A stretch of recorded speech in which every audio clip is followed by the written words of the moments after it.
So how can you grow your brand with social media? In this video, I share my 3 best tips coming up. Hey, what's up guys? Sean here with Think Media TV, helping you go further, faster in media. And on this channel, we do tech gear reviews, video gear reviews, but also tips and strategy videos just like this one. So if you're new here, consider subscribing. And hey, we're back with the Q&A show, so let's jump into the questions. Vlad asks, how do you choose what type of content to put on each social media platform when batch producing? Thanks so much for the question, Vlad. And so my biggest tip here when it comes to posting content on multiple different social media platforms, Facebook, Instagram, Twitter, YouTube, Snapchat, wherever, is to be as native as possible to the platform. Now, what does that mean? I look at it kind of like restaurants. If I was gonna go to In-N-Out, which is a burger place here in the US that's delicious, if I was to go there, there's probably like a certain dress code that would be acceptable there. It's really chill. So if I showed up in flip-flops and like a tank top and some shorts, it'd make total sense. Like that would be expected at In-N-Out. However, if there was like a nice dinner someplace, like the Four Seasons restaurant or some fancy dinner, if I showed up in flip-flops and a tank top there, it wouldn't be right for that environment, for the culture of that space.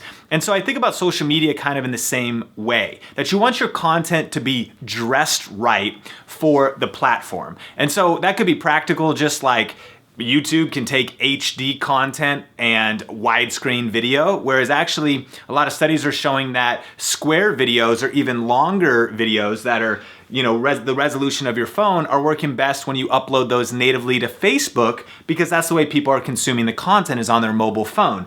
And so the biggest simple way to kind of summarize it would be, dress your content right for each platform. Consider the demographic that's there. Consider the intent of the user. On Facebook, I'm just kind of like getting the content throughout my day. It's my news feed, right? So I just want to catch up with my friends, see some interesting things. YouTube is a search engine. Facebook isn't a search engine. So on YouTube, I might be literally looking for answers to my problems. And so it should influence the way you position your content to answer search terms that say people are searching for. And so that's kind of the general way I like to think about it. But then the other thing that I like to think about is, you mentioned batch producing, which is, if you haven't actually seen, for all of the Think Media TV community, my video on my 10 steps for a YouTube checklist. I'll link that up and I'll put it in the description. Definitely check that out later, because it talks about how we batch produce videos. We usually never shoot just one video. We usually shoot 4 to 10 videos all in one batch, because it saves your energy, it's more efficient. But I also think that during those shoot times, it's so important to also batch produce social media content. And I think the best way to illustrate that is with this case study. So recently I did a shoot with Chalene Johnson at her offices in Southern California. And I was down there for an event. We were able to connect up because I wanted to interview her for some videos here on Think Media TV. We did a video about Instagram that was uploaded on this channel. And so rather than just go and shoot like one thing though, I'm always thinking, how can I produce as much content out of one shoot as possible? So here's a couple different examples. Number one, we went live together. So once we got together, before we even shot a YouTube video, we actually did a YouTube live on Video Influencers. Then we actually did a YouTube live on her channel, and then we finished that up, took like a break for a second. Then we shot that full-length interview that you may have seen here on Think Media TV, killer content about how to grow your brand with Instagram. So we shot a YouTube video. Then we did a series, a quick tip video after that Instagram video was done, of her biggest tip for Instagram. So then I was like, hey Chalene, what's your biggest tip for Instagram? She shares it, and then at the end of that tip, very short, I say, and hey, Facebook, by the way, if you want to check out the full video, it's over on YouTube. So we shot a quick separate video. I mean, it only took 2 minutes. At the end of that, and uploaded that video natively to Facebook, adding value right there on the platform, like not just advertising, adding like her biggest tip right there on Facebook natively to the platform, but then also letting people know they could go watch the full video on YouTube. Then we shot 4 micro videos. So I decided to do a quick Q&A series because if you're trying to build your influence with social, you always need more content. So I did 1 question at a time that I actually sourced from viewers. So I said, hey, if you could ask Chalene Johnson 1 question. I put that out in advance of knowing this event was gonna happen. And then I just pulled 4 of those and we shot those back to back. I think we changed our shirts, which is, by the way, a batch producing thing to make it seem like it was done at different times. And so we shot 4 of those and that only took like another 20 minutes. So I was like, hey Chalene, what is your, Jen asks, what is your best piece of advice you've ever gotten? She answered it. And then at the end of that video, I was like, and so, hey, definitely like the page, which in this case, the call to action was to like my Facebook page that video is uploaded natively too. And then to sum it all up, we shot some thumbnail photos that ended up being used on these micro Facebook videos, which was 4 different videos released once a week. So that's 4 weeks worth of content. And then the last thing that we did was we shot a bunch of still photos. And here's what we use them for. We use them for the thumbnail on the YouTube video. We use them for the thumbnails. You can upload custom thumbnails for Facebook videos. We use them for those, which again, we shot 4 quick tip videos. That's 1 video a week for 4 weeks that went on my Facebook page.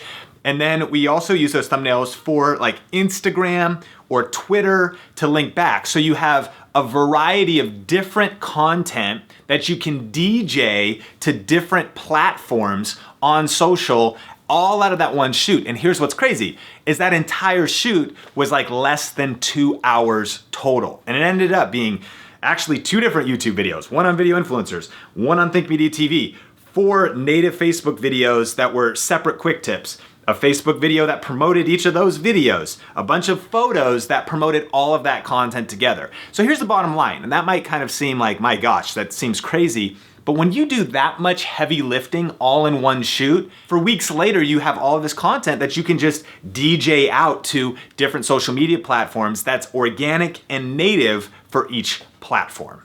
Dreads Online asks, editing live Facebook videos to make them into YouTube videos. Good idea? Great question. And I would say that, yes, good idea. And here's how I would do it.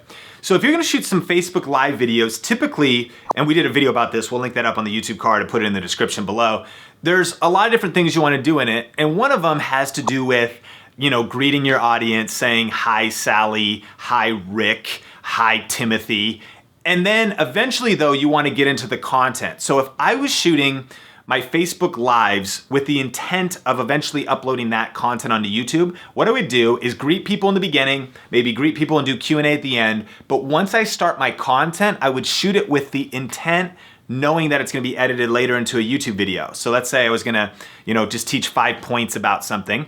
I would go through that content, methodically, and then I would finish it. I would start strong, end strong. And then what I would do is I would take that clip and I would put that into a video that was then had native intros and outros for YouTube. We mentioned for the first question, it's all about being native to the platform. So for YouTube then, I might shoot a different intro that's like, in this video, I'm sharing you 5 tips on how to do this really awesome thing coming up.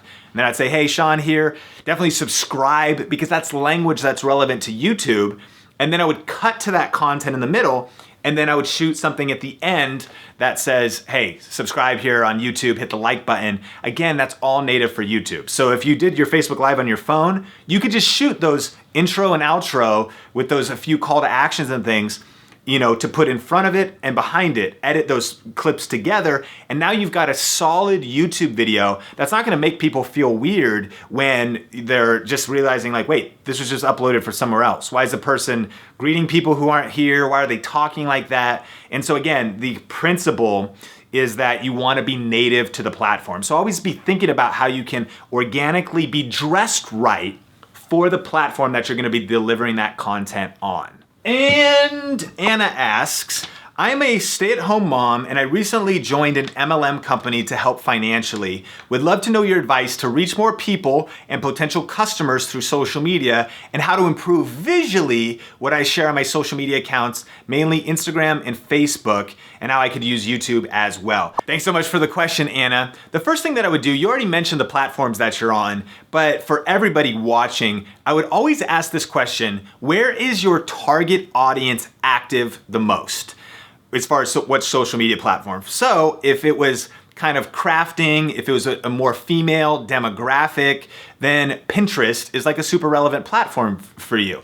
If it's not, that particular demo, maybe Pinterest isn't a super relevant platform. I think you already mentioned that you're on Facebook. That, of course, is kind of everybody, right? Over 1.8 billion people on the platform, over 1 billion daily users. A lot of people are on Facebook. Facebook ads, there's so many different opportunities. But that's the first question. Like, where is your ideal customer? If it's a very younger, more of a demographic, Snapchat, a lot of younger people there. If it's an older demographic, they're probably not gonna be on Snapchat. And so think about that and do research, and really to also figure out who is it you're targeting in your MLM business? Like, who is it that the products are most relevant for, and where are they? I think the next step has been covered in a couple other videos, but for social media, there's two things you wanna master. You wanna master content and you wanna master marketing. Like, you want quality, creative, inspiring, entertaining, educational, informational content, but then you also wanna study the platform and figure out how do you release that content in the best way? How do you optimize it, position it? And so you wanna study content and study marketing, but let's even make it more simple than that. Take a platform that you wanna learn and just block some time on your calendar, say that it's Instagram, and type in Instagram best practices into Google. If you study that phrase, like best practices for Instagram, and you read the top 4 to 10 blog posts about it, you're actually gonna be like very educated by the time of that session. And so I think you need to study the platforms and then also just spend time on them and learn as you go. And then my next tip, because you mentioned about improving your content visually, is I actually would invest in learning how to be a bit better, visual storyteller, learning more about photography. Maybe you're only shooting with your phone. Go to Skillshare.com and pay for a good course on mobile photography. Maybe what DSLR do you have, or a camera do you have? Watch YouTube videos, or go to invest. It might be like $20 to learn everything you can about the principles of good visuals, but also how to use your exact tool. And then once you do that, your visual will go up. And then the other thing would be design, like take a quick course on Canva, which is a free photo, editing kind of software and graphic design software that's online, and just learn how to make those better visuals. We always want to be leveling up, our content. And so whatever you don't know yet, just think about one by one adding those skills to your arsenal. As far as your question about how could you start using YouTube, I think one of the best resources we have is the masterclass that we did recently, and that's available at learnyoutubetoday.com. So if you haven't seen that, we'll link that up in the description below. And then lastly is start. You just gotta start. You probably already are, but start, just post a lot. Keep yourself disciplined and post every day, hustle, and then learn as you go. We learn by doing. And so just keep hustling, keep learning, keep growing, and keep leveling up your skills, and you're gonna do great. Question of the day: what is your best tip for building your brand with social media? Post it in the comments below. And if you have a question that you would love to have in one of these future Q&A episodes, post that in the comments section as well. So thanks so much for checking out this video. Definitely subscribe for more videos just like this. Hit the like button if you got value out of this video. And if you want to check out other episodes in this series, we'll link it up here on the screen. You can just click the playlist, and we'll put that playlist link in the description as well. Until next time, Think Media TV is helping you go further, faster in media. Keep crushing it, and we will talk soon.